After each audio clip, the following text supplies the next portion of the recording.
Third thing, contacts and networking. Now this is vitally important, and you're not really going to learn it on any coaching course. If you don't have the contacts and you don't have the networks, it's going to be very difficult for you to find that professional job. A lot of them aren't advertised. I think very few that I've seen personally that have been advertised. So breaking into that is going to be difficult, especially if you're not a professional player. So where do you get the networking and where do you get the contacts from? Again, at the start, if you've come in from a different industry, it's difficult, but it's not impossible. And again, what you need to be doing is you have to be out on the field. You need to be here, there, and everywhere. I mean, for 10 years, I was at so many different games. And again, scouting, I'm going to do a different video on that, but scouting was a good one for me in terms of sort of building that network and contacts. They're a little bit different to the coaching world, and they're constantly on games, every game imaginable, from amateur all the way up to the professional game, and then as well different age groups. So a little tip, maybe think about possibly coaching for any club really. The lower down you go, they're going to have smaller budgets, so you're not going to get paid that much. They might cover your travelling, petrol or gas if you're in America.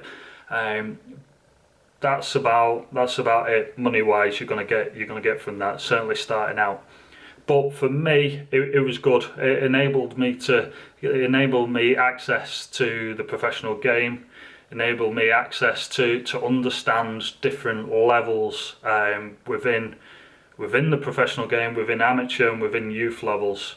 The difference, for instance, between sort of a youth team from League One in England to the Premier League is very different. Different styles, different types of player, different athleticism, and within that you start to learn how to identify players and qualities. And I was fortunate enough to have a mentor who I remember him saying years ago. He said to me that it should take you about 30 seconds to identify who the best player or the best players are on the field. And in actual fact, it should be even quicker than that, because we've got to the point now where you can almost see them in the warm-up. You should be able to see them in the warm-up anyway. Okay, so 3 things. Qualifications, important. Experience, important. Contacts, networking, very important. If you're able to do one of these things, that's probably not going to be enough for you to break into the professional game.